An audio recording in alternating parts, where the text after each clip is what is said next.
بسم الله الرحمن الرحيم السلام الله عليكم ورحمة الله تعالى وبركاته daawadayaasha ku xiran channelka Aqil Official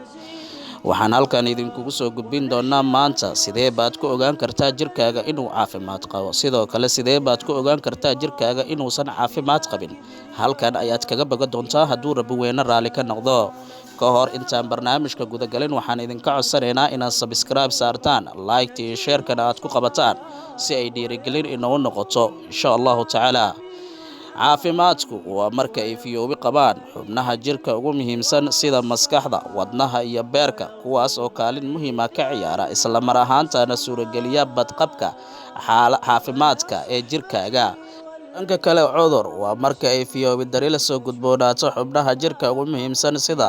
maskaxda wadnaha iyo beerka kuwaas oo iyana saameyn xooggan ku leh